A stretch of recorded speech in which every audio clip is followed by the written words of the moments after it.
It was April 22nd, 2002, and I was lying in my bed and I awoke to a frantic phone call, actually from my mother's friend, saying that I needed to get up right now and we needed to go to the doctor. I could hear my mom in the background crying, so I knew that it was something, had to be something serious. I hadn't been feeling well previously for about a week and a half to 2 weeks, and it was showing at track practice. I wasn't running as fast, and I was just getting tired, more tired easily, and just couldn't really perform to how I had before. So we arrived at Children's Hospital. I got there and was told that through my blood tests from the previous days from my pediatrician's office that it was actually shown that I was diagnosed with leukemia, AML, and I remember that day that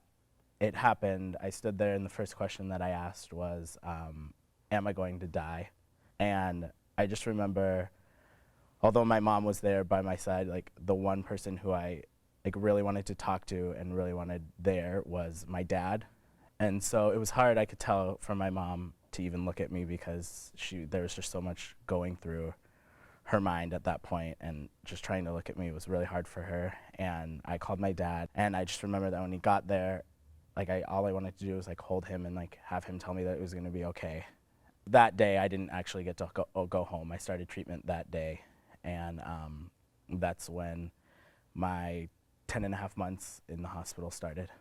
Being 15.5 and just being in high school and just having so much ahead of me, it was hard for me to focus on the positives. My big thing was going home, and also being at that time, I wanted to finish school and finish high school and graduate and make sure that everything was in order for that. Is my future still going to be a possibility? It was hard because my friends really didn't believe me at first.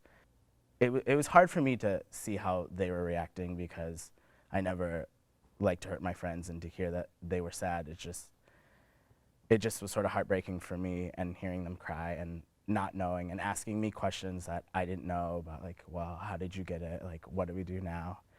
My Make-A-Wish was a pretty big highlight for me. I asked to meet Britney Spears, and that was pretty much an amazing experience I had there. With my friends, I don't remember one day where I was alone. They just helped me to forget about what I was going through and always made me laugh. And it seems really corny, but for me at that time, laughter was probably the best thing that I could have done in order to get through it with a positive attitude.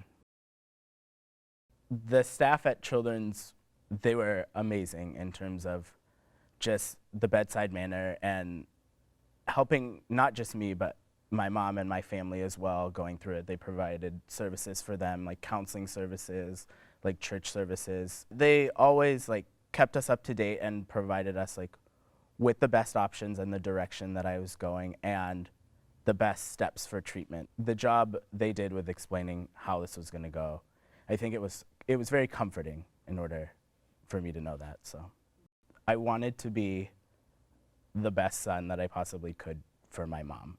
And I think she was my inspiration for me to keep my hopes up and the attitude high, and make sure at the same time that she was getting through it as long as I was getting through it.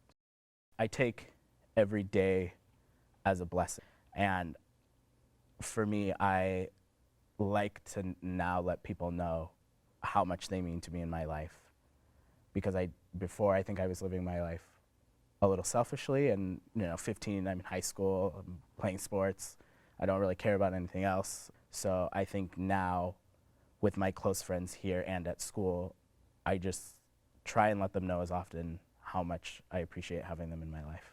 I'm hoping to become a middle school or high school math teacher. I am graduating from Pepperdine in 3 weeks. I'm really passionate about working with kids, so and what better profession than teaching?